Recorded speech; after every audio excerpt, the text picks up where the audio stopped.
Moving on from Justin Cohen's dance moves and the Irish jig, we've always heard the saying that communication is power. But everyone in this room knows that it's not really communication that's power, it's comprehension. Because you can communicate until you are blue in the face, and if the other person's not listening and receiving it, you might as well be talking to yourself. So our next speaker, Antoni Lacinai, is going to be speaking about communication determines engagement. How do you keep your client base engaged? Antoni is an international speaker and author of 14 books. He has spent more than 25 years deciphering the secrets of exceptional workplace communication, hence comprehension. He established and found that there are 20 communication keys, 3 superpowers, and 13 motivational boosters. Without further ado, here's Antoni.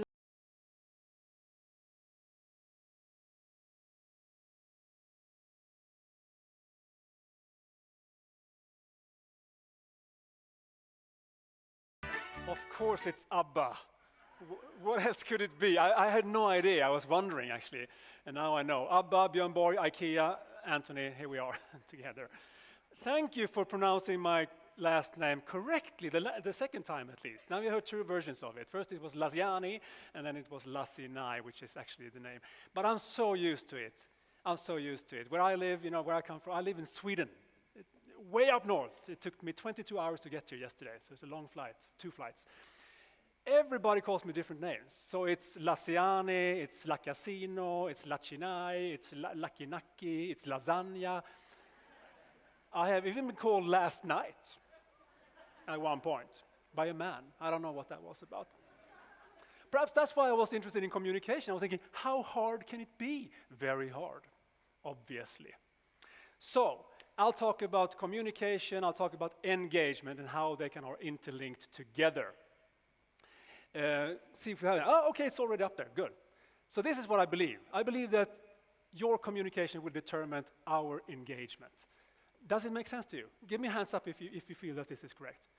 If you don't, then I have a tough ride right now going on. So here's what I believe. I think that all of us want this. We want to grow.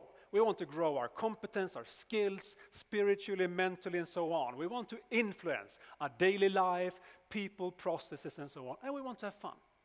Anyone who opposes this, say, no, I don't believe in this. I can't hear anything. Good. So this is what we want. This is actually goes straight into self-determination theory in psychology. It's about competence, autonomy, and belonging. That's what we want, right? But I've been out and about now. I started to work 1990. And 16 years ago, I decided to leave the corporate career and do my own thing. And I've been coaching leaders and teams ever since, salespeople also. And I found that many people feel this. We have this, pressure going on from above, from below, from the side. People are stressed out. Is it anyone here who answers when somebody says, hey, how's it going? Is it anyone here who says, yeah, it's a lot of things going on right now. But, in the autumn, it will probably be better. Anyone? Give me a hands up if you say things like that. A few of you? Yeah, I'm one of those persons as well. Oh, it's a lot on my plate right now, but it will work. And we get frustrated and irritated and so on, and then we get anxious. So what I've done now is that I've developed a number of unique, I had to say unique, it was one time in this presentation, unique concepts and models, and I will show one of them to you. I call it the House of Engagement. And also the 3 communicative superpowers is something I will talk about. Because I really believe that if you master your communication, what you say, how you sound, how you look, how you listen, what you do, if you master that, in any type of context, analog, digital, hybrid, you will influence people's engagement. And by doing that, you will also increase people's performance and results. If you don't remember anything else, this is actually the most holistic view I can give you, how they are interlinked to each other. So when I just found out on LinkedIn the other day that Mark Zuckerberg is now turning up the heat on low performer, I'm thinking that his communication is crap. He will not get people more engaged. He will get people more afraid. So we'll see what happens with him right now when that happens. I also say sometimes that you get the team you deserve. So servant leadership for me is really important. Why am I here? What is my purpose? Is it that I should feel entitled to everything because I'm the boss? I should have the corner office. I should have the nice parking space. Or am I here to serve? And we just heard that Paul is one of the nicest guys we've ever seen, right? And I've just met him yesterday, and he's one of those guys who just say, hey, is it anything I can do to help out? And I just love it. That is what I want to say about that. Okay, so let's talk engagement first, and then go into communication later on. Have any one of you seen, see if I can get that going, Gallup study? You know what Gallup is? Hands up if you have seen, okay. So they do a lot of studies, right? And one of them is about employee engagement. They want to find out if people are engaged or not. Actively engaged, or actively disengaged, or somewhere in the middle. And what they found is pretty scary. They found that only 10 to 35% of the workforce are actively engaged. Meaning that they roll up their sleeves and they do the work and they are motivated and they do what's called discretionary efforts. And it differs in different parts of the world. And since we have a global community going on right now, here it's about 30 to 35%. Where I live, it's 14%. Most of Asia and Eastern Europe, it's about 10% of the workforce is actively engaged. In the US, around 30%. But another big problem is that about 10% are actively disengaged, meaning that they sabotage for everyone else. Do you know any one of them? Have you met them?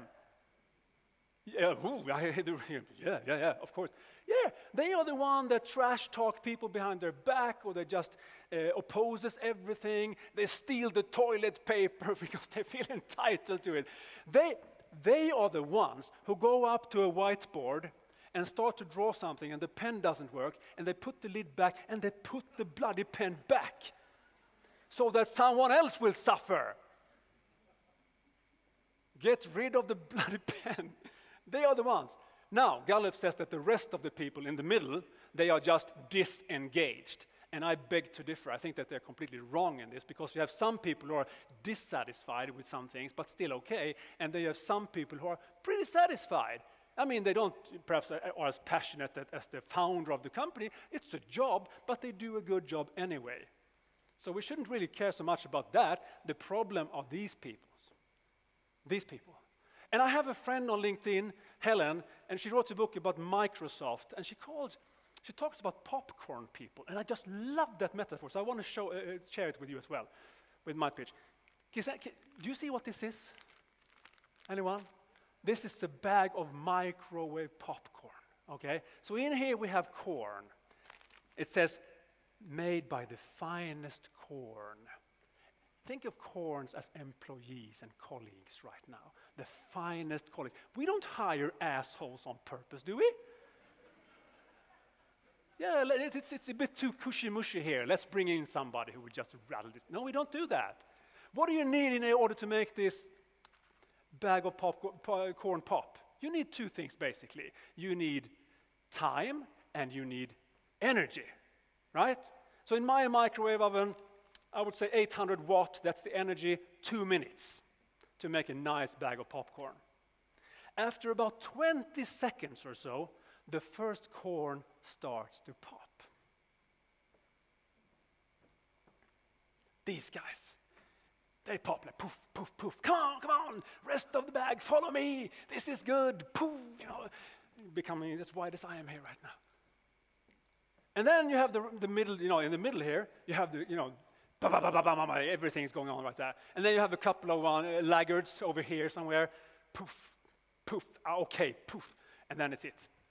And then you pour in the popcorn in a glass bowl and you start to eat. What can you find at the bottom? What do you find? I'm not going to pop. That's not in my job description. I can't. Why should I pop? You ask him instead. Brian, you can pop. And then you go on like that. The actively disengaged people. So from now on, whenever you bring a bag of micro popcorn into the microwave oven, think about that. Am I popping or not? Actually, at one point, I was doing a lecture for a municipality. Afterwards, one of the persons came up to the organizer saying, "We need to talk. I don't pop here." And I found that very courageous, because now we can put that person in the right place. We all want to pop in that sense. So anyone who's really interested in or likes popcorn, this is for you then. I'm going to give it to you. I don't need to bring it back to Sweden. So, how about this then? This, oh my God, this is me, by the way. Can you see that Hugh Grant hairstyle I had back in the 90s? What was I thinking? Did I make people pop then? Here is me. I just had my first management job. This is in the mid-90s. And I don't know how to manage people. I don't know how to lead. I'm trying. I know I've been doing similar things. But this guy annoys the hell out of me. One of my people, right? I'm actually a hybrid leader. I didn't even know at that point. I had people in different locations. So this guy comes and says, "Why do I need to do that? Why do I need to do that?" One of the kind of disengaged people. You know what I answered? I don't even want to tell you, but I will. I said, "You do it because I'm your boss and I tell you to do it." What was I thinking? Was I thinking that, oh, he would be very inspired now? He would say, "Oh, thank you, Antoni. I see the light. Now I understand. Now I know my true purpose. I will do it because you're the boss." Oh, that's so good. Even when I said the words, I was trying to get them back in because I felt something was deeply wrong. And I've been working on this ever since. I needed to do something about that because I wasn't very good at it. Actually, another thing happened as well that probably it was like a pivotal moment for me. Do you have any one of those moments where you just decide something and it changes the way you live your life? Have you done that? I mean, the reason that we all are here because we have done things like that. Here's one thing that happened to me way back at that point. I was walking home in the middle of, this was actually 30 years ago to the day almost. I was walking home a warm summer night, it's summer up in Sweden, and I was a bit drunk. I need to just come clean. I was a bit drunk. 2 o'clock in the morning, being out with my friends, drinking one too many, and I'm trying to go straight, and I'm trying to go home. And halfway home, I meet these two punks. They are about 18 or 19, and I'm old. I'm like 22, 23, 24 years old, something like that. And they say, "Hey, you!" And I look at them. "You got a cigarette?" And I say, "No." "Well, in that case, papa, give me your wallet." And I say, "No." And I'm trying to move on. But then the first guy brings out the gun and he goes gangster on me. "Are you sure about that?" "No," I said for the third time, and I left the wallet to them. And I'm thinking to myself, oh man, now I have to kind of cancel credit cards and get myself a driver's license. I don't know how long it took for me. 10 seconds, 15, they started to debate about something. And then when I turned back, they hand me the wallet back. And I'm thinking, do I get the wallet back? Yeah, because you had such good answers to our questions. And all I said was one word, no. Of course, in that case, when that happened, I just pretended to be their friends. What's up with the gun? "Well, you know, my girlfriend broke up with me." And I'm thinking, that's an overreaction. I gave them two tickets to a VIP tickets to a nightclub. I said, "Hey, go and have some fun instead. These are valid tomorrow at 8 o'clock. And they say, "You're such a nice guy." And I'm thinking, I'm not so nice because I'm going to call the cops and say that there are two idiots with a gun at that nightclub. Get them. But then I said, "You know what? I'm tired, guys. No problem. Goodbye." And I hear, "Oh, he was so nice." And I'm thinking, they are idiots. Never mind. I go home. I go up, all the way up to my apartment, 5th floor. Go to the bed, and I sat at the edge of the bed. And I couldn't lie down. This is when I sobered up and realized I'm 24 years old. I could have been dead right now. What was it in our interaction, in the communication, that made me come out of this situation without a black eye, with my wallet with me, and without a hole in my body. And I believe, looking at it in hindsight, that that was a pivotal moment for me when I went from being interested in communication into almost passionate or obsessed with it. So yes, it is correct. I have written a number of books about it. I have kind of deciphered some of the things. That doesn't mean I am necessarily good at everything. Ask my wife if I'm a communication expert, and she will beg to differ.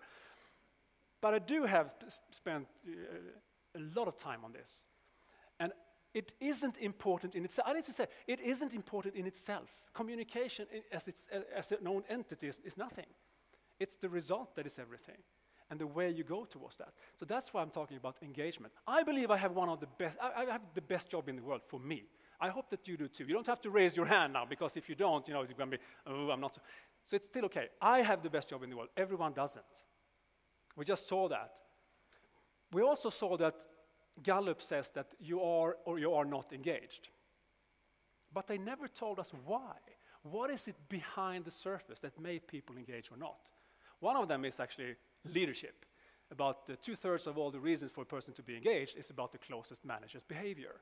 But there are more going on, and I have yet to see that. So what I did some research on this, and I found that there are another root cause than the symptom. You can always say to Richard, stop complaining, and Richard will stop complaining, but you never get into the real reason for why. What's going on in the culture? What's going on behind it? Or you can tell Sarah to stop backstabbing people, and she probably will, hopefully. But again, you don't know why. So what I did, I created a model to show this, and I call that the house of engagement. So I just drew a picture of a house. Let's see if we can get the house going on here. Here we are. The house of engagement. It consists of 2 basement floors where life is not very good, 1 entrance floor, and then the top floor. World class, best place. So let's look at them one at a time. This one I called the attack and escape level, the conflict state.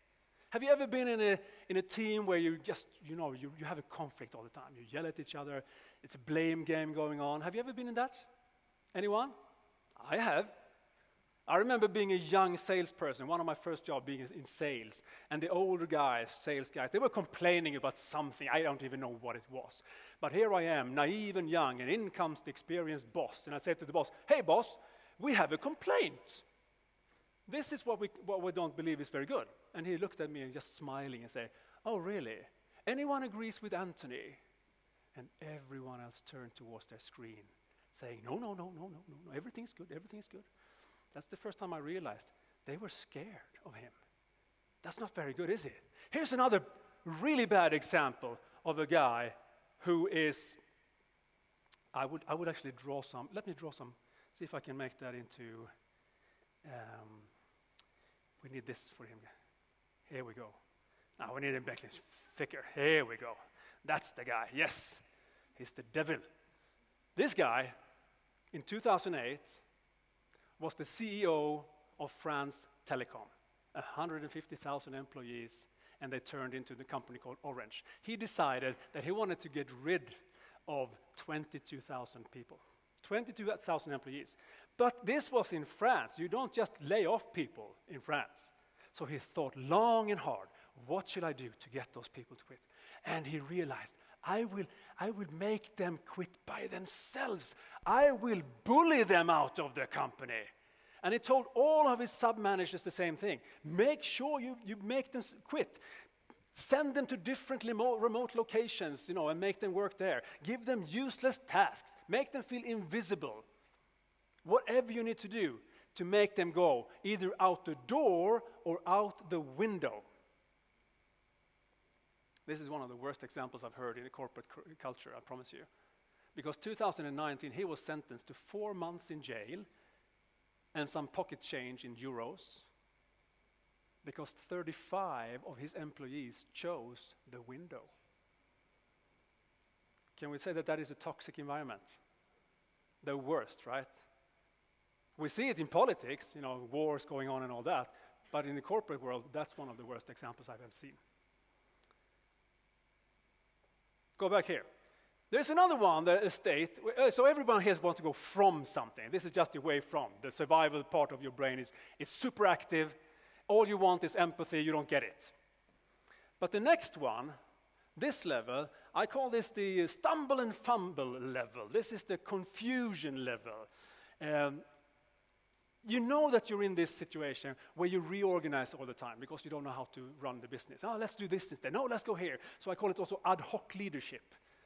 Filled with PowerPoint slides. Anyone who loves PowerPoint, give me hands up. Okay.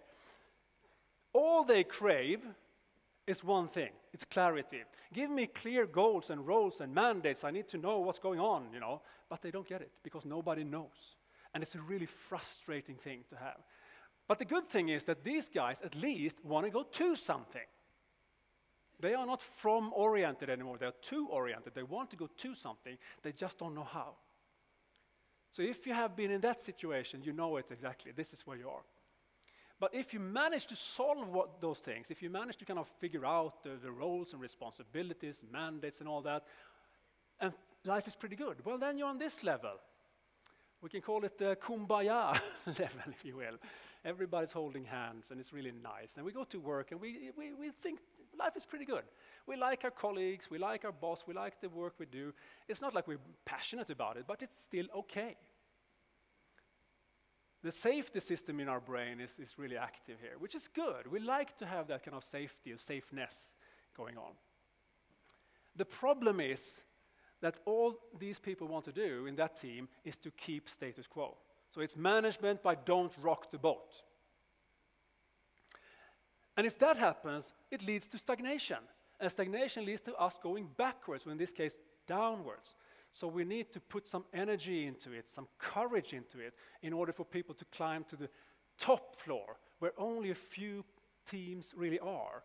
On the top floor, here, we help each other out. This is what I call sustainable growth.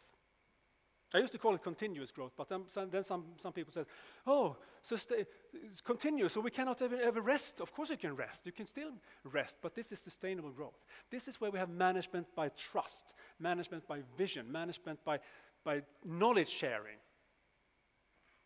not by conflicts. Can I ask you, can you give me hands up? Anyone here who thinks that conflicts is good for business, it's very developing? We grow when you have conflicts.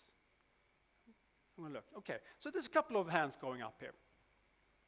The reason I think you do that is because you use the word conflicts for every type of disagreement.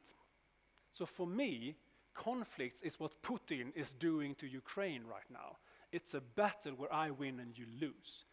Disagreements is something else. We can have different opinions, but if we are on that level, we share those opinions with respect, which is a big difference. We can talk about things. I don't agree with this. You have something called psychological safety. It's okay. That is something where in that sense, we grow. We don't grow if we are in the conflict state at the bottom, because all we want to do then is to survive. Now, why am I telling you all this? Well, there's some really hard facts about this. So if I'm going to show you this one again like this, if you're down here in your team or in your organization, then this happens. Absence is going up. Errors is going up. Accidents is going up. Engagement is going down. Plummets. Creativity is going down. 25% of the people here will take out their frustrations on their customers. Have you ever had bad treatments sometimes? Going to a store or hotel or something and people are not very nice to you? Probably something's going on the inside. I actually wrote about that in an article. All of this is in an article in Lead magazine, and you got that in your goodie bag, so you can check it out afterwards as well. So all of this happens. It's really bad. And I don't care that I'm from Sweden and you're not.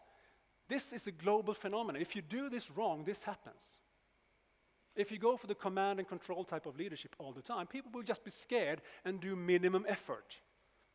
That's not what we want. We want people to be actively engaged. So what happens if you do this right? Not only will you get rid of all this, you also get higher productivity, also get higher customer satisfaction, and so on. And if you're in the stock market, this is what you get. Now,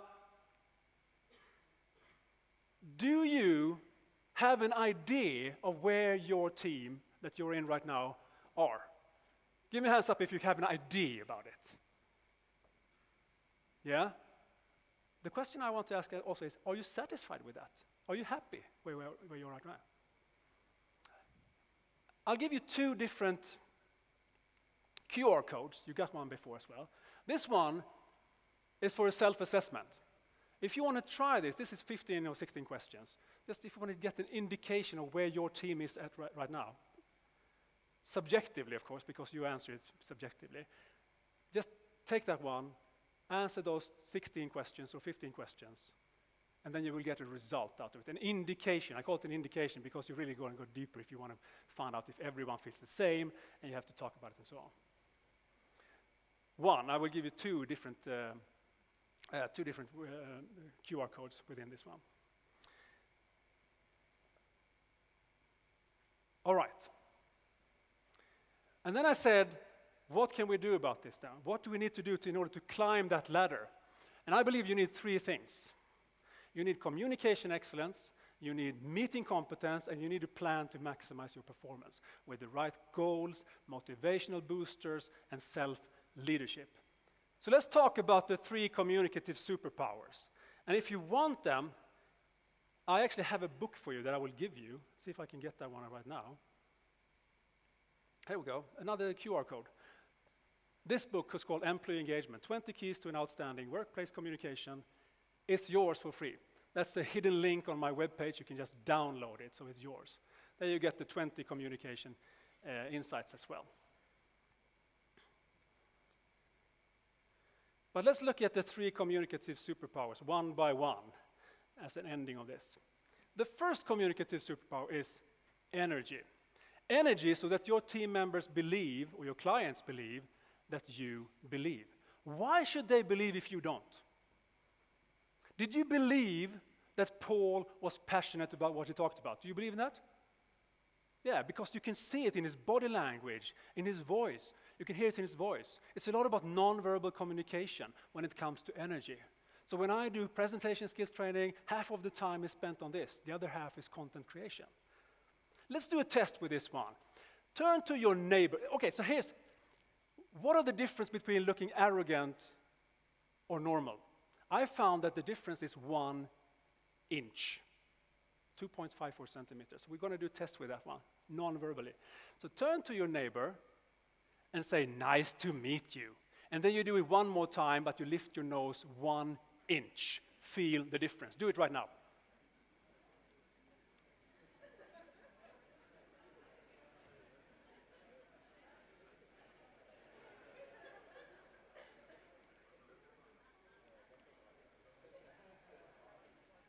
Did you feel the difference? Now just imagine when you have a laptop in your knee or on your desk, and that's the only tool you have. You don't have a web camera or anything like that. You have a laptop in your knee. That's what happens when you look down on people. So just imagine that and just try to lift that up. Let's do one more when it comes to nonverbal. Let's do eye contact. Let's say you have a meeting, 10 people in the room. How long should you look at people before you need to switch to another one? How long? Is this okay? No, it isn't. On the other hand, if I look too long at somebody, if I stare, I call it psycho stare, what happens then? Let's say that I choose you. I'm going to look at you all the time now. So this meeting is going on. I don't even blink. I'm just looking at you all the time. Everyone else will feel excluded. But you are wondering what's going on right now, aren't you? Because really, I'm sending signals of either aggression or lust. So either I want to kill you or make babies, right? None of that is applicable in a business context. I don't think so, at least. So I think that, about 3 seconds is probably appropriate when it comes to, a presentation situation. 60 to 70% when it comes to conversation between people. That's that. The next one, empathy. Empathy so that people believe that you are interested in them, that you listen not to respond, but to understand. A big difference. Empathy is also the first thing that goes down the drain if you feel that you have a higher status. So after, in the break, ask yourself, ask your friends here, how expensive is your car? Ask that question. Because what's happened is that, experiments have shown this, that if you have an expensive car, you won't stop for pedestrians. I don't need to stop for pedestrians. I have an expensive car. Of course, if you have a BMW, that's included in the price. We all know that. A superpower, definitely a superpower, one of the biggest ones. And of course, you have clarity as well. Clarity so that they understand you, so that you work with things that they can remember. Fewer, better words, storytelling, the power of three. There are tons of things. This is an inverted picture of one of the most famous statues in the world, David. It's in Florence. Michelangelo did it back in 1504 or something like that. And he said, David was inside this piece of marble all the time. I just removed everything around him. That is clarity. But clarity is really hard. We think that people understand what we say. That's humor. They don't understand what we say. How many of you have misunderstood somebody the last week? Give me hands up if you have misunderstood somebody the last week. Now, some of you didn't raise your hand. You just misunderstood my question. We cannot do this correctly. We can try. We can really try, because these are the three superpowers. And then, of course, you can ask, which one is most important? Which one is most important of those three? Take 10 seconds with your neighbor, just say, this one is most important. Do it now, 10 seconds. I'll give you 10 seconds for that. Which one is most important out of those three?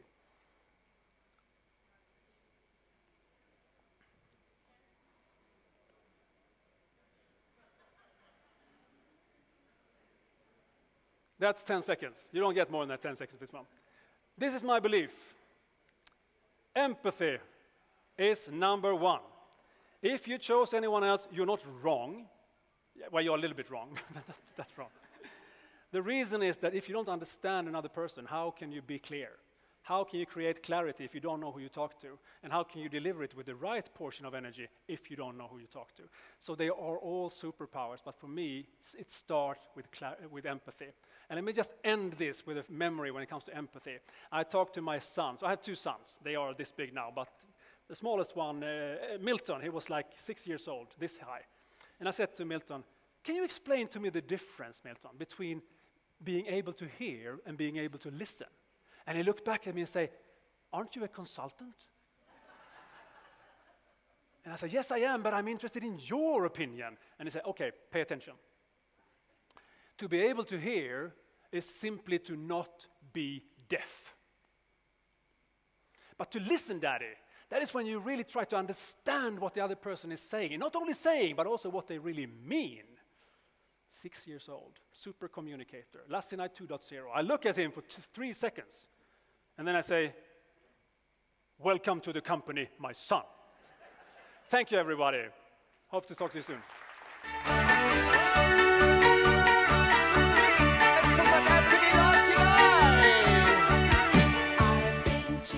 Wow, I talk about powerful communication.